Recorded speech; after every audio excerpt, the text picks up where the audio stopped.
Welcome back to another episode of Living Beyond Limits, where we can wind down and level up together. So first we're gonna need to apologize. We know it's been a long time. We both have been going through a lot these past couple of months. Yes. A lot of life-changing things, so it was very hard and emotional. So it was very difficult for us to focus on living beyond limits. Yeah, we've had to take some time just to kind of focus on ourselves and focus on our families, kind of heal from some unfortunate, difficult moments. So we appreciate you all being understanding. Yeah, and I love all the you guys asking me when is the next episode, or what's going on, why haven't you guys filmed? It just shows me that you guys care about the podcast and looking forward to more work and things like that. But we just had to mentally get ourselves back together. Yeah, so we really appreciate it, and we really thank you for being so dedicated to hearing from us and kind of becoming a family with us. We really do consider all you family, so we really appreciate it. And we're back. Yes. We're definitely being more consistent, at least one episode a month. So we're back. So with this episode, I guess through conversation with Charlene, we decided that we wanted to talk about it because it was something I felt very frustrated by. I don't know if you feel the same way, but I do. And we noticed that it's been coming up a lot, especially recently. Yes. Within our friends and family. Yeah. Maybe more now because we've had to step back and be with family more, both individually and together. So maybe we're seeing things more, and we definitely want to address it and just give our opinions on it from our own perspectives, because we live this life, and we want to make it more of a conversational. We know that you have all asked for that. So me and Sharice will be just talking like we normally do when the cameras are off. So I know that people think that because of our disability that there's just a huge differences in our lives when compared to the able-bodied community, which is true. Our lives are a lot different. We have to consider a lot of different things, but I think people forget that we're human, just like everybody else. We have the same feelings. We have the same emotions. We go through a lot of the same things. But I think when we have an addition to our disability to that, it's just this whole different perspective of what our lives should look like, regardless of us being human. And it frustrates me. Me too. And I think it's coming up more because we're adults and we're living adult lives, but it seems like people don't feel like we should or think that we should because of our disabilities. Yeah, it's definitely an assumption. I think, because we do have a mix of able-bodied friends, as well as friends with disabilities, and then we have families who are majority able-bodied. So a lot of it's coming from both our families as well as our friend group, and there's a lot of assumptions. When we sit amongst just anyone, at least for me, anyone. And we're just having normal conversations. Or we're having family game nights. Or drinks with family. Sometimes our responses are met with just comments that people don't recognize that it can come off very rudely or disrespectful, and maybe you don't know that you're doing it, or maybe hearing from us, maybe you need to check your own biases or what you're saying to other people. But it may not sit well with us. And I mean, I will say that I do apologize if I've ever been in that moment and I never said anything for someone to like learn it better. But I think it becomes frustrating when these family and friends that Charlene are mentioning, like, we've known them for like ever. You know, this is not people that have recently come into our lives and are like just now learning who we are. And I only say that to me and Shani specifically because even though that we do have a disability, we and you are very independent and like live a very, I would say, a fulfilling enough life for ourselves. Like we do what we need to do. We go out, we have fun, we date, we laugh, we spend time with our friends, and I just do, you know, whatever everybody else does. But I think that if people that we love know this, I don't know why they question a lot of our, like, either our abilities or question our experiences. Or our choices. You know, if we're kind of just giving our opinions on it, I think a lot of our family and friends have had these assumptions since we were little. But or these assumptions or these concerns or these worries since we were little, but they didn't have, it wasn't necessarily a need to voice it because we weren't living maybe fully active, independent lives. That's my opinion. And I feel like what you teach, I feel like what you teach as a child is different for like when you get older. Like I always tell Charlene, like, I realize my struggles with CP are very different in like different aspects of my life. So the things that I worried about as a child, I don't necessarily worry about that now, but I do worry about other things, right? As an adult now. So as you grow, you're gonna start doing things like dating, and maybe some of you have a sex life. You know, you have new friendships now. You're going out. You're trying to figure out like what you enjoy. For me, it's a lot of transitional things. Where I'm gonna live, like what am I gonna do with the rest of my life? Like these worries is different now than what I worried about before, where it's like mean kids at school, or like people teasing me, or me not fully understanding my capabilities as a disabled person.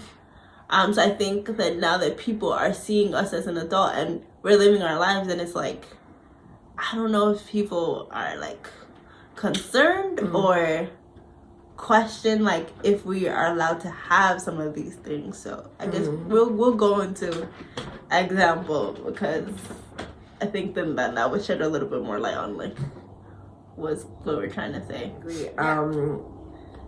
I think to speak to your point, I completely agree. I think you know, we both been fortunate, even though we've had traumatic backgrounds in you know, some cases, that we both been fortunate to be raised by great parents that have taught us right from wrong, that have taught us morals and things like that, and values. And I think when we're being taught these things from our loving parents, like they're just doing it because it's kind of what you do, right? But then when you have to put this into practice and you have to begin to live a life that, you know, an independent life, people step back and say, whoa, like, are you sure you want to make that choice? Are you sure you want to do that? Are you capable of doing that? And I think it's making us more frustrated because, like Cherise said earlier, it's coming from people that we never thought would make those assumptions. Would question it, because in one breath they raise us to be such independent, and I'm not saying we're perfect, but I think we've come to a place in our adult life where we have great values, we have great morals, you know, but when you're being questioned by your closest friends, for example, you know, do you really want to do that? And in my head I'm like, do you really know me? Like, do you really you know? So, and I think it's because we wouldn't question them for doing those things. Exactly. Like, you know, like I wouldn't. It's like simple things, like dating, like deciding to like drink alcohol when you're out with a friend. Deciding to like go overnight with friends to a different state or something like that. You know, they question, and I understand that. Everyone will worry, but it's one thing to worry, and then it's another thing to like worry with like respect for who we are as adults. Yeah. Like I don't know, even like as we talk about the people that like our loved ones that know us from like since we were babies, like I'm already picturing like people in my head that I know that I have known me, the ins and outs of who I am, and shouldn't have to question my ability for something. If it's something new that I have faced and I have never done it before, then I understand. But if you have seen me do it before, why do you? And so like the frustration comes from that, but also like, are you questioning me because you think I shouldn't have that experience? You know, are you questioning me because you think I don't deserve it, or you don't even think like I should be going through it? Like I tell Charlene all the time, like I have needs. Charlene has needs, and if I want certain things for myself, that's what I want, and I shouldn't be judged for them because I don't go around judging other people for what they want and how they live their lives. You know, Charlene, do you want to share like an example? I mean, I without like, I don't want to call anyone. We're not gonna call anybody out in the because I love them and I get why they are concerned about certain things. But even like, you know, we'll play like a normal game like game, and you know, my answers to the questions are surprising. Like, oh, how many people have you dated? When I say my number, they're like, really? Like you, Charlene? You know, or when they say, you know, have you ever like gotten in a situation where you got a little too drunk? And I say then they stop and say, wait, like you Charlene? Like I never thought these are exact phrases. I never thought that statement would come out of your mouth. And I'm like, wait, is it because of the only thing I can see different is my disability? Because I don't portray that I don't, in a way that I don't do these things, that I don't hang out, that I don't date, that I don't occasionally, or in the past I've gotten a little bit too drunk. Like, but these are the things, simple things that people do when they're living life. You know, they date. They drink, they, you know. And I don't see why we can't do it. I don't know why there is specific rules for us. Like, I get the same reactions too, and when I do it, what I hear is that everybody's putting me in this bracket of like what they expected me to be or what I should be, right? Like Sharice needs to be this innocent person that doesn't do anything. Like, you know, she doesn't drink, she doesn't have sex, she doesn't date, she doesn't go out to parties. She just supposed to, you know, be home and working. Like, this is what we expect of you. And this is not me just bringing out like assumptions of what people have said. Like, specifically, this is what have been like told to me. Like, I've heard, Sharice, you were supposed to be the person that didn't do anything, you know, to make us look better, because you were supposed to look at us and say, this is not what I'm supposed to do, and then don't do it. But I feel like there's specifics to that. Like, yes, you can do that, but with things like, maybe I need to be more respectful to people. Maybe I shouldn't shout at people. Maybe I need to learn how to listen. But I think people are saying it for things like drinking alcohol, or when I want to go out to party with my friends, or whether or not I should be having sex or am having sex with people, or when I should be dating or not be dating. And when I was told that, then I'm like, so you want me to just sit at home and do nothing? Like, that's what you want my life to be? And usually, like, people, when you ask them, people don't know how to explain it further, because after you question it, then they're hesitating because maybe they just realized what they said. Because that same rule doesn't apply to some of my other friends or my cousins, right? Because they're going out there and living their life and nobody's not saying anything.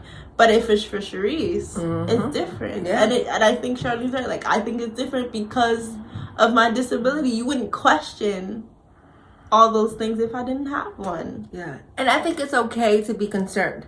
I think without That's a disability fine. or not, like, let's speak about dating, right? It's being concerned about certain things. Like, right. No. like, and it's really how you voice it too. Right. You know? I mean, specifically, let's stick on dating because that's what people want to hear about, right? Yeah. So, you know, like, it's okay to question whether the person we decide to date is going to take care of us. Right. It's okay to question. That's understandable. Whether, like, the person can financially support us. Yes. Right? If he's going to respect us. Right. But how you do it is important because a lot of the times the way it was addressed to me is, oh, but are you sure this person is not going to take advantage of you? Are you sure? Like, he genuinely chooses you for you? And that's insulting. And it's insulting to her, and it's insulting to the person that she is dating. Yes. Because are you trying to say that the person is a perpetrator? That's not fair. Or are you saying that I haven't been raised with enough morals and respect for myself that I can make, especially because our ages.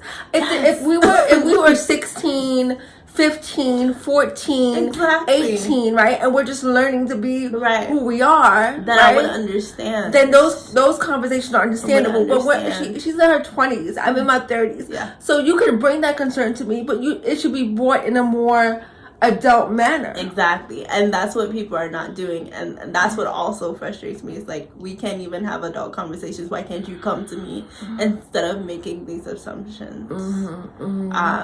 I've even been told that my standards is too high, that I need to lower them so that I have a more likely chance of getting a man that would want to date me.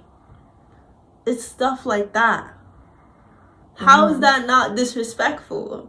But then here's my thing, like, I think I even read an article on it because there was a woman that wrote an article on, like, how we're supposed to respond to people when they make certain comments about our disabilities, because we feel like we need to be more respectful because we know that able-bodied people don't have the level of education that we do when it comes to the disabled community, so we're supposed to excuse what they say.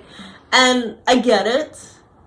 But then I'm not sometimes, because especially if I have told you, like, certain comments make me uncomfortable, or you shouldn't say that, or we talked about it already and you're still making those assumptions, it's hurtful. And it's hurtful also coming from the people that, again, know us. It's not fair. And this is why it makes it so hurtful, because honestly, a stranger wouldn't come up to me and be as blunt. We wouldn't. It's the friends and family that have had 20, 30 years are like, and I look at them like, really? Like, I should be able to sit amongst you and hear your concerns and still not feel belittled or you know what I mean? Yeah. And honestly, it also makes it hard for the people we date. Yeah. Because honestly, it's already, not saying that they don't love us, but it's already hard enough for them to, like, you know, they feel like they might have to stand up a little more for us in situations, and then you make them feel like you question who they are and their genuine care for us, and then how are they gonna sit with that? Because I've definitely been on a date where something even happened during our date where we were in the restaurant, I went to the bathroom, I was coming back, I come back and my date is, like, really upset, and I could see it on his face, and he was like, you know, the first thing he said was, how do you live like this? And I said, like, what's the matter? And he said, we were sitting right by the kitchen, but the kitchen had an open window, and so the person that was cooking, I think it was the chef, could look over to the people that were eating his food. So I think he saw us coming in. I remember him looking at us, and I think he made a comment to my date, and he said, why would you choose her to date? Like, you could have chose, like, anybody else to bring to a restaurant and date, but you chose her. Like, don't you think that's a little weird? Or, like, something that was just like, you could be doing better, right? And so then he got really angry at that comment. And then what he told me was, like, is this something that you go through every day or often, where you have to keep continuing proving to people that, like, you could live a normal life and, like, people don't have to view you that way? And I told him it happens sometimes, it does, but I don't think I don't think he didn't feel comfortable enough anymore to even continue dating me because he felt like that was a lot for him in that moment. And I know it could be a lot because I hear people's comments about me all the time. Like, people be looking at me and looking like, oh, why her? You know, even when I remember the first day I told my friends I started having sex, some of them looked at me like, it was like awkward looks. It was like, the facial expressions were like, you though? Like, and so I asked them about their facial expressions, and they said that they were surprised, and they didn't think, you know, that I would be the like one to be like very sexually active. And I was like, well, you know, like, I have sex too, you know, maybe it looks different to you in your eyes, but I want to have sex, and that's okay with me. Like, I don't know, you know, but I could tell that it was very like uncomfortable and just weird, even though these friends, some of them have known me since high school, like, and I'm just like, why are we confused here? Because we used to talk about sex all the time, but as soon as I start having sex, it's different. But we've been talking about your sex. I don't want to hear this. My friends, I've been in situations where like we're playing games, and friends that have known me for years are mixed with friends that I'm just meeting, right? Yeah. And they're like, "Oh no, I don't want to hear this. I don't want to hear her say that. I don't want to hear her explain that." And I look at them like, "You have known me for almost 30-something years. I'm 30. I'll be 37." See? So we thought that this was just going to be a hypothetical conversation for my whole entire life. And don't get me wrong, these are not people that don't like to talk about sex like open. Like, they do. Like, we all talk about, well, I know that me and Charlene do. So what, it's like me coming to Charlene for years, we've been talking about sex explicitly, and then one day I'm like, ew, I don't want to hear that. That's different because we've always been talking about sex explicitly. So you are the person like that we have been talking about sex explicitly, and then one day you're like, oh, I don't want to hear that about you. Why? Why? Because we've been openly talking about your sex life, and it was fine for years. I mean, even today, if we want to talk about what happened today, we were at church today, and my partner was there with us, and we were waiting for the elevator. Yes. And, to go upstairs to leave the church, or to go upstairs to go to the sanctuary, and somebody pulls him aside. So they literally pull him aside. Yeah. So we're all standing in three there talking together, and they're like, "Oh, can I talk to you for a minute?" And they literally move to the side, away from us. Yes. So that I guess we don't listen. Yeah. And he says like I'm not faulting her. Yeah. She didn't know. But this is an example of like of how happens. You can kind of be disrespectful to us. And without even knowing, like unconsciously. Exactly. So she like, oh, you know, she thought that he was your father. Yes. Or like some type of home attendant. Or that he was taking care of us as a home attendant. And this is Charlene's boyfriend. Yeah. And I had to tell her, she was like, yeah, like, sorry, I thought he was your home attendant. I said, no, like, she's my friend, and that's her boyfriend. And she's asking me if we need a home attendant. I'm like, no. You know. But even I overheard him, because I wasn't eavesdropping, but I mean, they weren't far. No. And he's like, you know, they could talk for themselves. You can ask them for themselves. You see? You know? And originally when I was listening, maybe I wasn't listening clearly because, like, Charlene's boyfriend used to be a home attendant. So I was assuming she had, like, a job position for him. And then you're asking about us. And I'm like, no. But in a normal conversation, if it was people, 2-3 able-bodied people, that conversation would never have a exactly. You know? And if people understand that we are human, and even if we couldn't talk, at least address us first. And if we need somebody to talk for us, like, then we would have. She could have said, hey, Charlene, because she knows Charlene. I mean, I don't know. She probably knows my mom. Okay. She probably knows of me. She was a church member, so she could have came to her and said, hey, who is that? Or, like, I noticed that he's helping you, you know, who is this? And then Charlene could have answered. But instead, you pulled him aside randomly, I don't know, and we were in the middle of talking. We were in the conversation. And you're just like, hey, come. So that's an example of, like, you know, like, doing things like that. It's just not okay. Okay. And it happened to me a lot in college, where I would be with a friend and people are talking to her as if I'm not standing right next to her to even say hi or hello. And I'm like, what is going on? Like, do I not exist to you? You know, and I don't, I don't. I mean, and it's sad because I sometimes even feel that way amongst friends that have known me for a long time. And I'm not saying they consciously do it, but it's like an unconscious thing. Like, like they at times make me feel unseen. Yeah. Right? They kind of gravitate to other people. And then you feel you know you're there, but you don't feel like you're there. Sometimes maybe people will invite you because just to say that they did, and I don't know. I feel it, and sometimes too, like, I don't know if this happens to you, Charlene, but like I see it all the time happening. But if I explain it, it's not going to come out in the way where they see it too, right? Like, they'll probably be like, Sharice, what are you talking about? Like, I never did that. And I'm like, but this is how. And they won't see it. And so then it makes me look like I'm crazy. Like, that's not what actually happened, in my head.